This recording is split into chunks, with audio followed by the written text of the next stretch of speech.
ကိုခက်ခဲကိုလူတိုင်းတော့သိကြမှာပဲ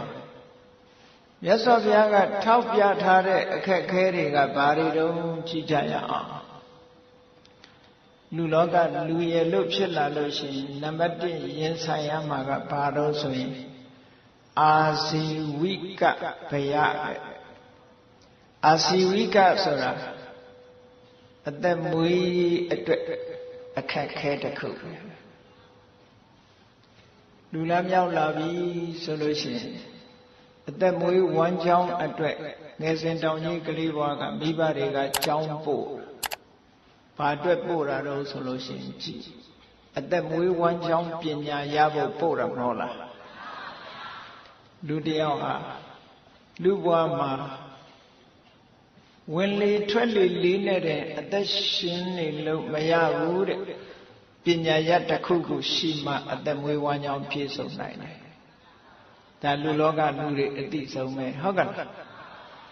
ဘာပညာမှမရှိဘူးဆိုလို့ရှိရင်လူလောကမှာအသက်ရှင်မှုခက်တယ်အသက်မွေးဝမ်းကြောင်းဆိုတာအာဇီဝိကလူဘဝလူရလူဖြစ်လာပြီးတဲ့နောက်မှာအသက်ရှင်တည်နေဖို့အတွက်ကြိုးပမ်းနေကြရနေ့စဉ်လူတွေအလုံးလုံးတာဘာအတွက်တုံးအသက်ရှင်ဖို့အလုံးလုံးအဲ့ဒီအသက်ရှင်ဖို့အလုံးလုံးနေရတဲ့လုပ်တွေကလွယ်ကူသလားလို့ဆိုမလွယ်ကူဘူးတဲ့နော်ကြောက်စရာကောင်းနေရင်ဆိုင်ရတယ်ခဏခေတ်ကြီးဆိုရင်ကဘာမှာပဲကြည့်လေအလုံးလက်မဲ့ပြဿနာကချင်းချောက်ခံမနေရဘူးလားအလုံးမရှိခြင်းဒီပိုက်ဆံမရှိခြင်းပဲဟုတ်ကဲ့လား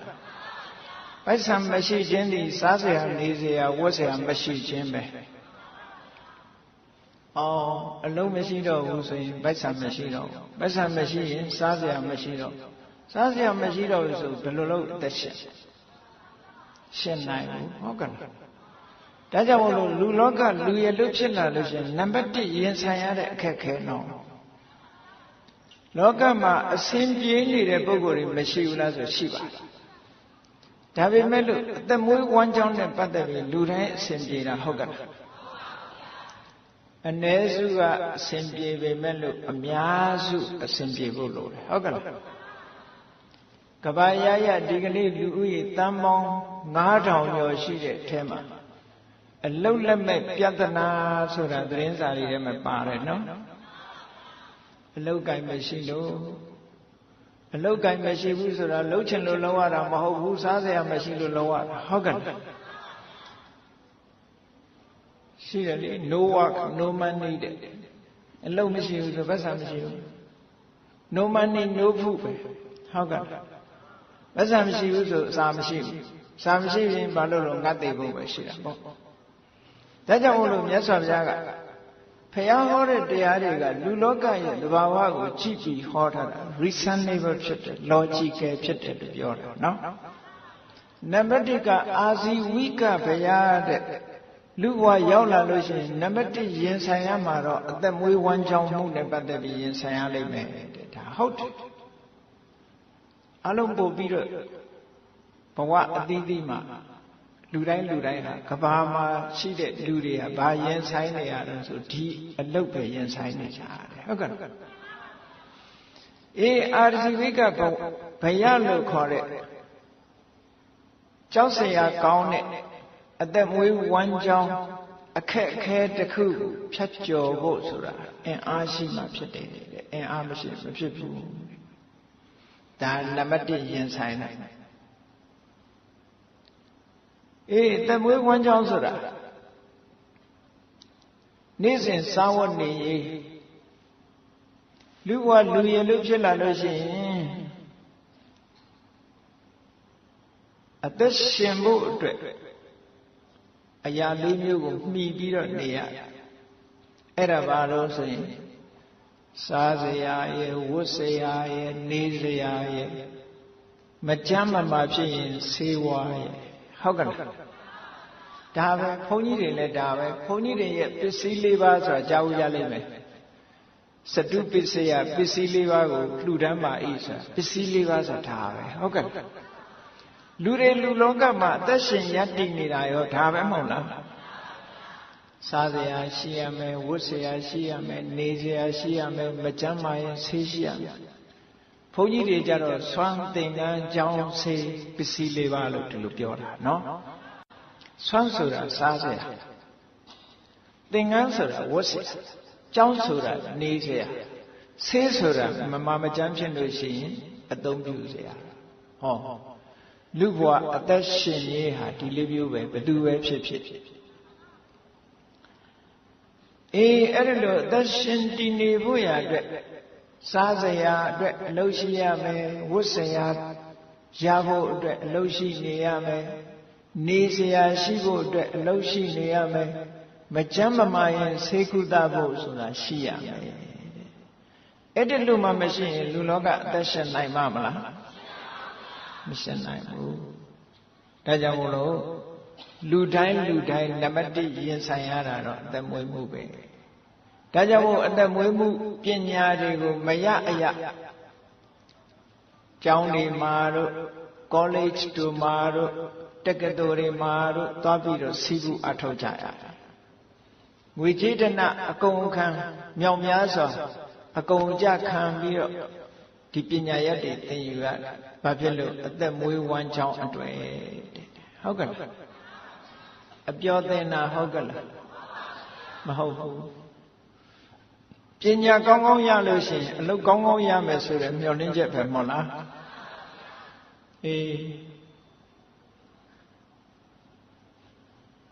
ကျောင်းသားလေးတွေဆိုလို့ရှိရင်နေမညမကြက်လိုက်ကြ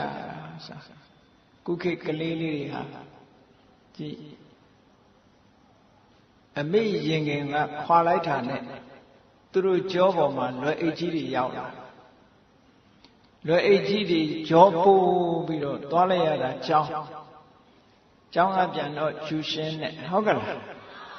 ဒီကနေ့ကလေးတွေဟာကြောကုန်းပေါ်မှာအထုပ်ကြီးတင်ပြီးတော့သွားနေကြရတယ်ဘုန်းကြီးတို့သီရိလင်္ကာမှာနေတော့ကာတွန်းလေးတစ်ပုဒ်ဆွဲထားတာတွေ့ကလေးပေါက်စားလေးနောက်ကကြောဘုတ်အိတ်ချီနဲ့ကျောင်းသားလေးရဲ့ပုံကိုဆွဲထားတယ်နောက်ကကြောဘုတ်အိတ်စာအုပ်တွေကလည်းအများကြီးလေခုခေတ်သင်ရတယ်အဲ့ဒီကြောဘုတ်အိတ်ကလေးမှာစာအုပ်တွေအများကြီးထည့်ပြီးတော့ကလေးငယ်ရွယ်နဲ့သွားနေတဲ့ပုံကလေးကိုပြပြီးတော့အောက်ကစာတန်းကဘာရေးထားတော့ဆိုဒီကလေးဘာအပြစ်ရှိလို့အလေးပင်နေမခိုင်းထားတာတော့တဲ့ဒီကလေးမှာဘာအပြစ်ရှိလို့တော့ဘုန်းကြီးတို့ကြည့်လိုက်လို့ရှင်ဟုတ်တယ်ကလေးလေးတွေကျောင်းပြီးကျူရှင်ပြီးကျောင်းဒါဘာဖြစ်လို့တော့လို့ဆိုရင်အခုပြောခဲ့တဲ့အာစီဝိကဘယအသက်မွေးမှုကိုရင်ဆိုင်ဖို့မဟုတ်လားမိဘတွေကလည်းဒါအတွက်စိုးရိမ်တယ်လေပညာမတတ်ရင်ဒီတွေပင်ပန်းလိုက်မယ်အခုပင်ပန်းတာတော်သေးတယ်ပညာတတ်ရင်ချမ်းသာမယ်ဆိုတဲ့မျှော်မှန်းချက်တွေနဲ့မိဘတွေကငွေကြေးဒဏအကုန်ကြခံပြီးတော့ပညာသင်ပေးတာဘာအတွက်လဲလို့မေးလို့ရှိရင်အသက်မွေးဝမ်းကြောင်းအတွက်ပဲဟုတ်ကဲ့အဲ့ဒါကိုမြတ်စွာဘုရားလွန်ခဲ့တဲ့နှစ်ပေါင်း2500ကဟောခဲ့တာနော်ဒီကနေ့ခေတ်ကိုဟောတာမဟုတ်ဘူးလူရှိနေရင်ဒါတရားတွေကထာဝရမှန်းနေပါလူဟာတူတူပဲလွန်ခဲ့တဲ့နှစ်ပေါင်း2500ကလူဒီကနေ့လူတူတူပဲဟိုနိုင်ငံကလူဒီနိုင်ငံကလူတူတူပဲလူဆိုဒီမှာတူတူကြည့်ပဲဟုတ်ကဲ့လွန်ခဲ့တဲ့နှစ်ပေါင်း2500ကဟောထားတဲ့တရားဟာဒီကနေ့ထိအောင်မှန်းနေသေးတယ်လူဘဝရောက်လာလို့ရှိရင်နံပါတ်1ရင်ဆိုင်ရမှာကဘာတော့အသက်မွေးမှုတဲ့ဟုတ်ကဲ့လားအဲ့ဒီအသက်မွေးမှုအတွက်ကလေးလေးတွေကမိခင်ရင်ခွင်ကခွာတဲ့အချိန်ကစပြီးအလုံးလုံးကြရပြီဒီအတွက်ညှို့မှန်းချက်ကြီးထားပြီးအလုံးလုံးနေကြရပြီအဲ့ဒီအာဇီဝိကဘယဆိုတဲ့ဒီအခက်ခဲတစ်ခုလူလောကရောက်လာတဲ့ပုဂ္ဂိုလ်တိုင်းရင်မဆိုင်ရဘူးလားဒီအခက်ခဲတစ်ခုကြော်ဖြတ်သွားတဲ့အခါကျတော့အခက်ခဲမရှိတော့ဘူးလားလို့ဆိုလာအောင်မယ်အခက်ခဲတွေစဉ်းစားကြည့်အသက်မွေးဝမ်းကြောင်းတော့ပြည့်ပြည့်စုံစုံဖြစ်သွားပြီဆိုပါစို့ဒီအခက်ခဲတစ်ခုဖြတ်ကျော်လိုက်နိုင်ပြီ နောက်ထပ်ဘာပြဿနာတစ်ခုနဲ့ထပ်ရင်ဆိုင်ရတော့ကိုယ့်ဘဝကိုစဉ်းစားကြည့်ဘုရားဟောတာဟုတ်မဟုတ်နော်မြတ်စွာဘုရားကထပ်ဟောတယ်ဒုတိယဒီအခက်အခဲပြေလည်သွားရင်ဒုတိယရင်ဆိုင်ရမယ်အရာကဘာလို့ဆိုရင်အတိလောကဘယတဲ့အတိလောကဘယဆိုတာနာမည်ပြတ်မှကြောက်ရတာဟုတ်ကဲ့အေးအလောက်ကင်ကောင်းဘလို့ကောင်းပညာတွေဘလောက်တတ်လူတယောက်ဟာနာမည်ပြတ်သွားပြီဆိုလို့ရှိရင်မထိခိုက်ပေဘူးလားအေးဒါကြောင့်မို့လို့အကျော်စောမဲ့မှာတော့နာမည်ပြတ်မှာတော့လူတွေမကြောက်ကြဘူးလားကြောက်လို့မဟုတ်တာလှုပ်တောင်တိတ်လှုပ်ကြဟုတ်ကဲ့လူမသိအောင်လှုပ်ဘာလို့လူသိရင်အ ਨੇ ဆုံးရှက်เสียဖြစ်မယ်နာမည်ပြတ်လူတိုင်းနာမည်ပြတ်မှမကြောက်ဘူးလားကြောက်တယ်အဲ့ဒါလည်းအခက်ခဲတစ်ခုနာမည်ပြတ်မှကြောက်เสียကောင်းတဲ့အတွက်ကြောင့်အတိလောကဗျာတဲ့ကုမ္ပဏီပဲဖြစ်ဖြစ်လူပဲဖြစ်ဖြစ်ပုဂ္ဂိုလ်တဦးလည်းပဲဖြစ်ဖြစ်အဖွဲ့အသင်းပဲဖြစ်ဖြစ်နာမည်ပြတ်သွားပြီဆိုလို့ရှိရင်ဒီလူဟာအခက်ခဲတွေအများကြီးကြုံသွားပြီဟုတ်ကဲ့လားဒါကြောင့်မို့လို့အသက်မွေးမှုပြေလည်ပြီးတဲ့နောက်မှာနာမည်မပြတ်ဖို့ကပိုအရေးကြီးလာပြန်ဟောဒီအခက်ခဲတစ်ခုထိန်းရဒီအခက်ခဲတစ်ခုတော့ဘာနဲ့ထိန်းလဲဆို morality ကိုချင်းတရားရှိနေဖို့လိုတယ်မှန်ကန်တဲ့သစ္စာရှိလူချင်းချင်းပေါင်းတဲ့အခါမင်းမသစ္စာလူမဂတိတည်တာမျိုးနော်အဲ့ဒီအတိလောကဘယလို့ဆိုတဲ့အကျော်စောမဲ့တဲ့ဘေးဟာလည်းပဲလူလောကမှာရင်ဆိုင်ရတတ်တဲ့အရာဖြစ်လို့အသက်မွေးမှုဝမ်းကြောင်းပြေလည်သွားပြီဆိုလို့ရှိရင်ဒီဟာနဲ့တွေ့လိမ့်မယ်တဲ့အဲ့ဒါလည်းပဲအင်အားမရှိဘူးဆိုရင်မဖြတ်ကျော်နိုင်ဘူးဒါလည်းဟုတ်ကဲ့ကဲကောင်းပြီနာမည်ပြတ်တဲ့ဘေးမရှိပါဘူးလူတော်လူကောင်းဖြစ်သည့်အတွက်ကြောင့်အသက်မွေးဝမ်းကြောင်းမှုလည်းအဆင်ပြေတယ်နာမည်လည်းမပြတ်ဘူးကောင်းကောင်းနေသည့်အတွက်ကြောင့်နာမည်မပြတ်ဘူးအခက်ခဲကုံသွားလားဆိုမကုံသေးဘူးနောက်တစ်ခုလာအောင်နောက်တစ်ခုကဘာတော့ဆိုပရိသတာရစ္ဆဘယပရိသဆိုတာပရိသတာရစ္ဆဆိုတာကြောက်တာလူကြားတဲ့တိုးရမှာကြောက်တဲ့အခက်ခဲတဲ့လူကြားတဲ့ဆိုတာလူတိုင်းတိုးရတာမဟုတ်ဘူးเนาะဟုတ်ကဲ့လားလူကြားတဲ့မတိုးရတဲ့လူကြားတဲ့မတိုးဆိုတော့သူတခုလှုပ်ထားလို့နေမှာပေါ့လူလည်းကောင်းမသွားရဘူးလူကြားတဲ့မတိုးရဘူးလူတွေထဲမှာမျက်နှာမပြရဘူးဆိုတာမျိုးမရှိဘူးလားအေးပရိသတ်ထဲမှာမဝင်ဆန့်ဘူးတဲ့မဟုတ်တာလို့တဲ့ပုဂ္ဂိုလ်ကကုတ်ချောင်းနဲ့ပရိသတ်ထဲမှာမသွားရဲဘူးတိတ်တယ်ငါအကြောင်းတွေများသိကုန်မလားသူများတွေကငါအကြောင်းများပြောနာလားနှစ်ယောက်တိုးပြောနေငါအကြောင်းပြောတယ်ပဲထင်ဟုတ်ကဲ့လားအဲ့ဒါလို့လူကြားတဲ့မဝင်ဝဲအောင်ဖြစ်ရတဲ့အနေအထားမျိုးဟာလည်းပဲလူလောကမှာမကြုံတွေ့ရဘူးလားဒါလည်းအခက်ခဲတစ်ခုပဲကဲဒါတွေပြေပါပြီအသက်မွေးဝမ်းကြောင်းကလည်းအဆင်ပြေတယ်နာမည်ပြတ်တာလည်းမရှိဘူးပိဋကတ်ထဲမှာလည်းတင့်တယ်ပဲအားလုံးက welcome လုပ်တယ်ဟုတ်လားလာလို့ရှိရင်အားလုံးကနေရာပေးတယ် welcome လုပ်တယ်ပိဋကတ်ထဲမှာလည်းရဲဝံ့သွားနိုင်လာနိုင်တယ်အဲ့ဒီအနေထားတွေရောက်ပြီးတော့နောက်ထပ်ရင်ဆိုင်ရမယ့်အခက်ခဲမရှိဘူးလားလို့ဆိုရှိသေးတယ်နောက်ထပ်ရင်ဆိုင်ရမယ့်အခက်ခဲကတော့ဘယ်လူမျိုးမှမရှောင်နိုင်တဲ့ရှောင်လို့မရတဲ့အခက်ခဲတစ်ခုပါတော့ဆိုရင်သိချင်းတရားတဲ့မရဏဘယသိရမှာမကြောက်ဘူးလားလောကကြီးမှာအစဉ်ပြေးလေပို့ပြီးမသေးခြင်းလေပဲဟုတ်ကဲ့လားအစဉ်မပြေတဲ့လူကတော့သိခြင်းတယ်လေသိခြင်းလို့တရားဘောခုံချတာတို့ဘာလုပ်တာတို့ညာလုပ်တာတို့စိတ်တောက်တာတို့ဟုတ်ကဲ့အစဉ်ပြေးနေပြီဆိုရင်ဘယ်မှမသိခြင်းဘူးသို့တော်လည်းပဲမသိခြင်းလို့ရောနေရမလားမနေရဘူးအဲ့တော့နောက်ဆုံးရင်ဆိုင်ရမယ့်အခက်ခဲကဲသိရပြီဆိုတဲ့အချိန်မှာသိခြင်းတရားကိုရင်ဆိုင်ပြီဆိုရင် ကြောက်လန့်နဲ့သေရတာမဟုတ်ဘဲနဲ့ရဲဝံ့ကိုသေခြင်းတရားကိုရင်ဆိုင်နိုင်ဖို့အရေးမကြီးဘူးလားလူလောကလူတိုင်းသေရမယ်ဆိုတာတော့သိတယ်ပြီးတော့လဲကြောက်တယ်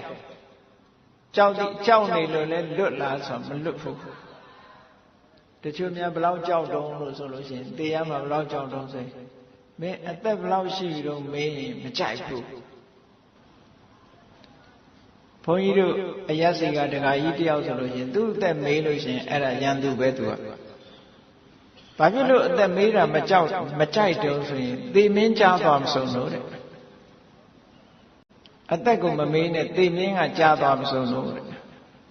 ဒါဖြင့်သေမင်းကဘယ်အရွယ်တွေခေါ်တာတော့လို့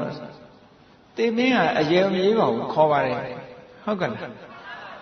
ငယ်ငယ်လေးလည်းသေတာပဲလူလတ်လည်းသေတာပဲလူကြီးလည်းသေတာပဲဟုတ်လားအသက်သိလည်းသေတာပဲအသက်မသိလည်းမသေဘူးလားသူကကြံဖန်ကြောက်တာသေမင်းကြားသွားမဆုံးသူကသေမင်းကိုတခြားလာတယ်ထင်းနေတာအဲ့ဒီပြောတဲ့လူကသေမင်းကြီးပဲဘုန်းကြီးတို့တခါတော့ကစာသင်ကလေးတွေမေးဘူးတယ်ဟေးမင်းတို့သေမင်းဆိုတာမြင်ဘူးလားမမြင်ဘူးတဲ့မမြင်ဘူးရင်မှန်လေးသာထောင်ကြည့်လိုက်ကွာသေမင်းကတော့မင်းနဲ့တူနေတာပဲမှန်ထောင်ကြည့်လိုက်ရင်သေမင်းမြင်ဘူးပါလိမ့်မယ်ကြက်လားတခြားထောင်နေနဲ့ကိုယ့်မျက်စိရှိကိုယ့်ရှိကိုထောင်ကြည့်လိုက်အဲ့ဒီမှန်နဲ့ပေါ်လာတာသေမင်းပဲတချို့ကသေမင်းဆိုတာအစွဲကြီးနဲ့လားနော်လက်သေးရှည်ကြီးနဲ့လားလို့ဒီလိုအောင်းမေ့ဟုတ်ပါဘူးချောလှလေးကိုသေမင်းမှန်နဲ့မှပေါ်လာတာလေအေးနောက်ဆုံးလူတွေကြော်လွှားရမယ်အခက်ခဲတစ်ခုကသေခြင်းတရားတစ်ခုပဲတဲ့ဟုတ်ကဲ့လားလူလောကကြီးမှာဘလောက်အဆင်ပြေနေအလုတ်ကင်ကဘလောက်ကောင်းနာမည်ကဘလောက်ကောင်းပရိသတ်ထဲမှာဘလောက်နာမည်ကြီးနေနောက်ဆုံးရင်ဆိုင်ရမယ်အခက်ခဲတစ်ခုကဘာလို့သေခြင်းတရားအဲ့ဒီသေခြင်းတရားကိုကြောက်ရွံ့မနေပဲနဲ့ရင်ဆိုင်ပြီးတော့ကြော်ဖြတ်ရမှာအဲ့ဒီတစ်ခုကဲဒါနဲ့ပြဿနာကကုံသွားလားလို့ဆိုမကုံသေးဘူးလာသေးတယ်လူ့ဘဝရောက်လာရင်သေသွားလူတွေကပြောတာအေးတာပဲနဲ့မပြောဘူးလားအေးသေအေးတာပဲသေအေးတာပဲနဲ့ခဏပြောမအေးဘူးနောက်တစ်ခုပြဿနာတစ်ခုချန်နေတယ်နော်အဲ့ပြဿနာတခြားမဟုတ်ဘူးတကြိုစိမရှိတဲ့ပြဿနာပြောတာမဟုတ်ဘူးဟုတ်ကဲ့တကြိုစိရှိမရှိဒါကြီးတော့ဘယ်သူမှသိမထားဘူးဟုတ်ကဲ့ဘယ်သူမှသိမထားဘူးအဲ့တော့နောက်ပြဿနာတစ်ခုကိုမြတ်စွာဘုရားကဟောတာတော့ဆိုဒုက္ခတိဗျာတဲ့သေသွားလို့ရှိရင်ကောင်းရမွန်ရမရောက်ဖ ೇನೆ မကောင်းတဲ့ဘုံရောက်သွားမှာရောမကြောက်ရဘူးလားကြောက်ရတယ်အဲ့ဒါကိုကြောက်စရာကောင်းလူဘွားကသေသွားပြီးနွားဖြစ်မှလည်းကြောက်ရတယ်ခွေးဖြစ်မှလည်းကြောက်ရတယ်ကြောင်ဖြစ်မှလည်းကြောက်ရတယ်ငရဲကြသွားမှလည်းကြောက်ရတယ်ဟုတ်ကဲ့အေးအပယ်လေးပုံဆိုတာကြောက်စရာအပယ်လေးပုံဆိုကြောက်စရာတချို့ကငရဲဆိုတာရှိလို့လားလို့ပြောတဲ့လူကရှိသေးတယ်နော်တရိစ္ဆာန်တော့သူတို့မြင်ဘူးနေတာဆိုတော့ရှိရလားမမေးဘူးငရဲကတော့မမြင်ဘူးတော့ရှိရလားမြတ်စွာဘုရားကငရဲဆိုတာရှိတယ်ဆိုတာငရဲရဲ့ဒုက္ခကိုမြတ်စွာဘုရားဘယ်လိုဟောထားတော့ဆိုရင်အလုံးနားလည်အောင်မြတ်စွာဘုရားဘယ်လိုဟောငရဲဆိုတာတဲ့အမတန်ကြီးလေးတဲ့ဒုက္ခမျက်စိကမြင်ရသမျှလဲကြောက်စရာလန့်စရာကြီးပဲမြင်ရနားကကြားသမျှလဲမကောင်းတဲ့အသံတွေပဲကြောက်စရာအသံတွေပဲကြားရမယ်နှာခေါင်းကနမ်းရှူရတဲ့အနံ့ကလည်းပဲကြောက်စရာအနံ့ကြီးတယ်လျှာကနေပြီးတော့လက်ရရတဲ့အရသာကလည်းဆိုးရတဲ့အရသာခန္ဓာကိုယ်ကထိတွေ့ရတာလည်းပဲကြမ်းတမ်းခက်ထန်လာတဲ့နာကျင်စူးရှလာတဲ့အရသာမျိုးတွေကြီးပဲတဲ့ဟုတ်ကဲ့မြတ်စွာဘုရားကငရဲရဲ့ဒုက္ခကိုဥပမာပေးထားတာရှိတယ် ရာဇဝသားတယောက်ကိုဘုရင်ကအမိန့်ချတယ်တဲ့ဒီကောင်ဆိုးတယ်မနဲ့ခင်းမှာလှန်နဲ့အချက်တရာထိုးဟောနေ့လည်ခင်းမှာလှန်နဲ့အချက်တရာထိုးอ่ะညကြလို့ရှိရင်ညနေခင်းမှာလှန်နဲ့အချက်တရာထိုးอ่ะဟောအချက်300ထိုးခံအောင်အပြစ်ထံပေးတာကဲလှန်နဲ့ထိုးတယ်ဆိုတာအလုံးလှန်ဆိုတာမြင်ဘူးတာပဲเนาะမနာပေဘူးလားအေးနာယုံနေပဲကမလဲเนาะအချက်300တော့မထိုးရတော့ပါဘူးအချက်300မစိတ်ခင်သေသွားမှာပေါ့အဲ့ဒီလူရဲ့ဒုက္ခကိုစဉ်းစားကြည့်လှန်နဲ့အချက်300ထိုးခံရတဲ့လူရဲ့ဒုက္ခကိုစဉ်းစားကြည့်မြတ်စွာဘုရားကငရဲဒုက္ခဆိုတာဒီတဲ့ကြီးတယ်တဲ့အဲ့ဒီငရဲဘုံကိုဘယ်လိုပုဂ္ဂိုလ်တွေရောက်ကြတာတော့ဆိုလို့ရှိရင်အကုသိုလ်မှုပြုတဲ့ပုဂ္ဂိုလ်တွေရောက်တာသူများသက်တတ်တယ်သူများဥစ္စာခိုးတယ်မကောင်းတဲ့အလုပ်တွေဒုစရိုက်လုပ်ငန်းတွေကိုတွင်တွင်လုပ်ပြီးကုသိုလ်ကောင်းမှုလုံးဝမရှိတဲ့ပုဂ္ဂိုလ်တွေအဲ့ဒီပုဂ္ဂိုလ်မျိုးတွေဟာသိလို့ရှိရင်ငရဲရောက်သွားတတ်တယ်နောက်တစ်ခုကတော့ရေပုံရအားဖြင့်ပြောမယ်ဆိုရင်ဒေါသနဲ့သိလို့ရှိရင်ငရဲရောက်တယ်တဲ့အရေပုံရဟုတ်လားသိတဲ့အချိန်မှာဒေါသနဲ့သိသွားရင်ငရဲရောက်တယ်လောဘနဲ့သိလို့ရှိရင်ပြိတ္တာဖြစ်တယ်မောဟနဲ့သိရင်တိရစ္ဆာန်ဟောဒါရေပုံရပြောတယ်ဆိုတာနော်အေးဒါကြောင့်မို့လို့သိသွားတဲ့အခါကျတော့မကောင်းတဲ့ဘုံဘဝရောက်သွားလို့ရှိရင်သွားပါလေရောပြင်လို့မရတဲ့အနေအထားကြီးဖြစ်သွားတယ်ကဲငရဲဆိုတာကိုမမြင်ရလို့ငရဲရဲ့ဒုက္ခကိုမသိပါဘူးလို့ပြောခြင်းပြောကိုမမြင်ရဘူးဟုတ်ကဲ့ဒီကနေ့မြင်နေရတဲ့တိရစ္ဆာန်တွေရဲ့ဒုက္ခကိုကြည့်ဘုန်းကြီးတို့လမ်းသွားတိုင်းတွေ့ကြက်ကလေးတွေဝက်ကလေးတွေညာကြည့်တော့ကြက်တွေဆိုရင်ခြေထောက်ကိုစုကျိုးနဲ့ချီမော်တော်ဆိုင်ကယ်ပေါ်တင်မောင်းသွားဆောက်ထိုးဟုတ်ကဲ့ချင်းနဲ့ကြက်တွေထက်ကားပေါ်ကနေဒီတိုင်းပြစ်ချတိရစ္ဆာန်တွေရဲ့ဘဝကိုစဉ်းစားကြည့်ဘယ်သူမှမလုပ်ပါနဲ့ဟဲ့လို့မပြောဘူးကျိုးနဲ့လည်းတုတ်ထားသေးတယ်အရှင်ကြီးဟုတ်ကဲ့အခုထူးထူးဆန်းဆန်းတွေ့တယ်တလောတော့ကမန္တလေးပဲသွားတော့စိတ်နှကောင်ကိုကြောချင်းရှင်ပြီးတော့ကြောချင်းကပ်ပြီးတော့ကျိုးနဲ့ချီပြီးမော်တော်ဆိုင်ကယ်နောက်ကတင်သွားတယ်အဲ့ဒါချစ်လို့ခေါ်သွားတာများမအောင်မိတ်နဲ့ဟုတ်ကဲ့ချစ်တော့ချစ်တာပေါ့လေအသားစားကြတယ်ကဲသူတို့ဒုက္ခဘယ်လောက်ကြောက်စရာကောင်းလဲနော်ဒါစဉ်းစားကြည့်တိရစ္ဆာန်တွေရဲ့ဒုက္ခမြတ်စွာဘုရားသခင်ကိုရောမြတ်ကတိရစ္ဆာန်တွေရဲ့အကြောင်းကိုစကားနှခွန်းနဲ့ဟောထားတာရှိတယ်ဘာလို့ဆိုရင်အင်ညမင်ညခါရိကာဟိုအာဖရိကတောရိုင်းကသွားပြီးတော့တယ်လီဗီရှင်းတွေရိုက်ပြီးတော့ပြနေတဲ့ Discovery Channel ဆိုတာရှိတယ်အဲ့ဒီအာဖရိကတောရိုင်းကတိရစ္ဆာန်တွေရဲ့သဘာဝကိုရိုက်ကူးထားတာကိုကြည့်မယ်ဆိုရင်တိရစ္ဆာန်တွေဟာအင်ညမင်ညခါရိကာတကောင်တကောင်တတ်စားနေတာတဲ့အဲ့ဒီမှာကြည့်လို့ရှိရင်ကျွဲကြီးတွေဆိုရင်မသိမရှင်နောက်ကခြင်လေးကနေပြီးတော့ခုန်တက်ပြီးတော့ကျွဲရဲ့ကြောကုန်းကိုခွာစားနေတာလေးတောင်တွေ့ဟုတ်ကဲ့ဒီလိုပဲတကောင်တကောင်တတ်စားနေကြတာမြင်းကြားတွေရေထဲဆင်းတော့မိချောင်းကတတ်စားတယ်ကုန်းပေါ်ရောက်တဲ့အခါခြင်လေးတို့ကြားတို့ကစားတယ်တောကျွဲတွေကွဲသွားပြီဆိုရင်ခြင်လေးတို့ကြားတို့ကကြိုက်တတ်စားတယ်ခြင်လေးရဲ့ပါဇက်ကြားရဲ့ပါဇက်ထဲမှာမျက်လုံးကလေးပြူးပြီးတော့အသက်ပြောက်သွားကြတာကြည့်နော်လူလောကအတွက်တိရစ္ဆာန်တွေကအသက်ပြောက်နေတာတန်ပေါင်းများစွာတနေ့တနေ့နဲတာမဟုတ်ဘူးလူတန်ပေါင်း1000စားဖို့အတွက်တိရစ္ဆာန်တွေတန်ပေါင်းများစွာအသက်ပြောက်ကြက်တွေအသက်ပြောက်တယ်ဝက်တွေအသက်ပြောက်တယ်ဆိတ်တွေအသက်ပြောက်တယ်နွားတွေအသက်ပြောက်တယ်မပြောက်ဘူးလားငါးတွေဆိုမပြောနဲ့တော့ဟုတ်ကဲ့ ငါးတောင်မှအခုကရိုးရိုးငါးမဟုတ်ဘူးစီးဖူးဆိုပြီးပင်လယ်ထဲရှိတဲ့ကောင်အကုန်စားတော့တာနော်အဲ့တော့တိရစ္ဆာန်တွေဟာသူတို့ချင်းချင်းလဲတတ်စားတယ်လူတွေကလည်းတတ်စားတယ်ဆိုတော့သူတို့ဒုက္ခမကြီးကျယ်ဘူးလားအညမညခါရိကအချင်းချင်းလဲတတ်စားတာခံရတယ်ဒုက္ခလခါရိကအာမရှိတဲ့အကောင်ကိုအာရှိတဲ့အကောင်ကတတ်စားတာလဲခံရတယ်ဆိုတော့တရိစ္ဆာန်ရဲ့ဒုက္ခကိုမြတ်စွာဘုရားကငါဘုရားနှိုင်းရှင်လို့တောင်မပြနိုင်ပါဘူးတဲ့အမတန်ကြီးမားပါလေဟုတ်ကဲ့လားလူတွေနဲ့ရင်းနှီးလာတဲ့အနိကနေရတဲ့နွားတွေပဲကြည့်အောင်နွားတွေနဲ့အလုံးလုံးတဲ့လူကဒီနွားနေမကောင်းလားခေါင်းခဲနေလားသိရလား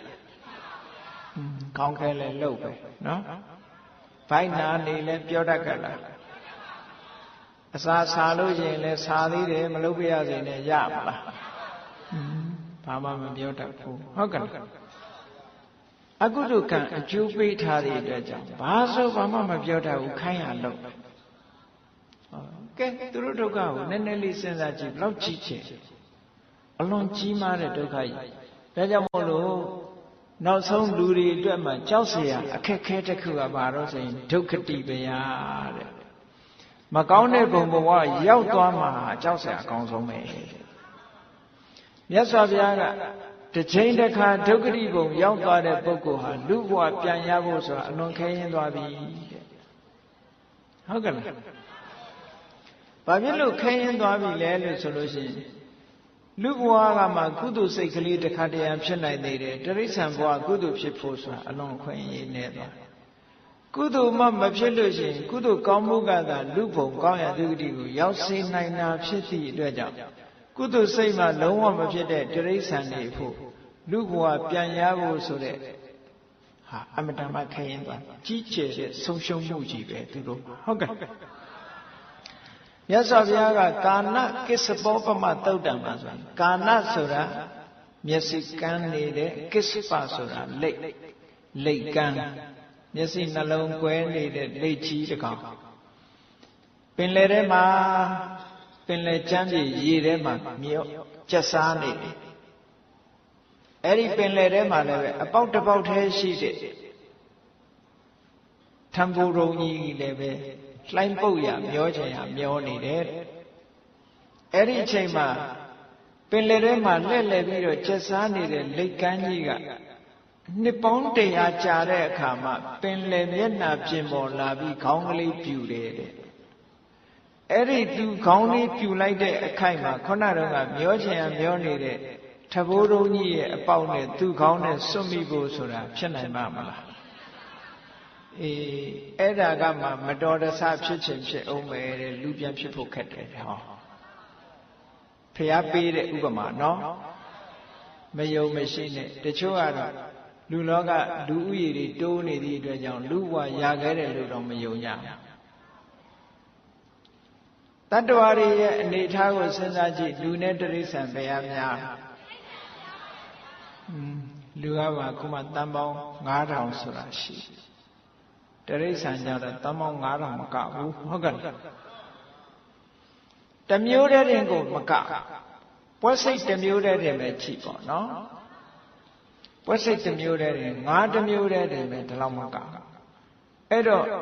တိရစ္ဆာန်လူလောကတိရစ္ဆာန်လောကနဲ့လူလောကဒီနှစ်ခုကိုနှိုင်းယှဉ်ကြည့်လိုက်လို့ရှိရင်လူဘဝရခဲ့တယ်ဆိုတာမထင်ရှားဘူးလား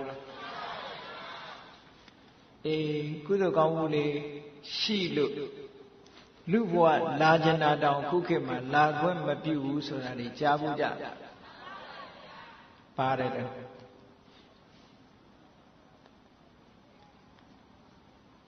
ခုခေတ်ခေါ်တာ family planning လို့ခေါ်တယ်ဟုတ်လားတချို့ကကန့်တတ်ထားတယ်မဟုတ်လားဒီအိမ်က2ယောက်ပဲလက်ခံမယ်လို့ကန့်တတ်တာအိုးလူကြီးများတဲ့တရုတ်ပြည်ဆို1ယောက်ပဲလက်ခံ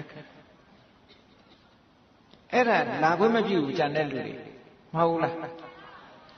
လူတွေများလို့ဆိုပြီးလာခွင့်မပြု family planning နဲ့မိသားစုစီမံကိန်းကြီးပေါ့ဟုတ်ကဲ့လားအဲ့ဒါလူလောကလာခွင့်မပြုတာပဲဒါတွေမကဘူးတချို့က abortion လုပ်တာရှိသေးတယ်ဒီခြားတယ် abortion လို့ပဲပြောလိုက်ပါမယ်နော်တချို့နိုင်ငံမှာဆိုရင်ဥပဒေနဲ့ကိုခွင့်ပြုထားတာ abortion လုပ်ခွင့်တချို့နိုင်ငံကတော့ခွင့်မပြုဘူးဩလူလောကလာချင်တာတောင်မှပဲလာခွင့်မပြုဘူးအကန့်အသတ်ခံနေရတယ်ဆိုတာသူတို့အတိတ်ကအကုသိုလ်ကံလည်းကြီးပါပေတယ်ဟုတ်ကဲ့မာနတိပါဒအမှုတွေကိုပြုလာတဲ့ပုဂ္ဂိုလ်တွေကလူဘဝအောင်မြင်မြင်လူရည်လို့ဖြစ်ဖို့အခြေအနေသိမ့်မပေးတော့ဘူးတဲ့တချို့ကြတော့မွေးကြတဲ့ကယောဂလေးနဲ့မွေးကြတဲ့ယောဂလေးအပါလာအေးဒါကြောင့်မလို့ဘဝကြီးတစ်ခုလုံးကိုခြုံပြီးတော့ကြည့်မယ်ဆိုလို့ရှိရင်အခက်ခဲပေါင်းမြောက်များစွာမြတ်စွာဘုရားကထောက်ပြထားတာဟောဒီ5ခုနော်နံပါတ်1ကအသက်မွေးမှုအခက်ခဲနံပါတ်2ကနာမည်ပြတ်တဲ့အခက်ခဲနံပါတ်3ကပရိသတ်ထဲမဝင်ရတဲ့အခက်ခဲနံပါတ်4ကသေရမှာဖြစ်တဲ့အခက်ခဲနံပါတ်5ကသေပြီးတဲ့နောက်မကောင်းတဲ့ဘဝရောက်မှာဆိုတဲ့အခက်ခဲဟောဒီအခက်ခဲကြီး5ခုမရှိဘူးလားအဲ့ဒီအခက်ခဲ5ခုကိုကြော်လွှားခြင်းလို့ရှိရင်အားရှိရမယ်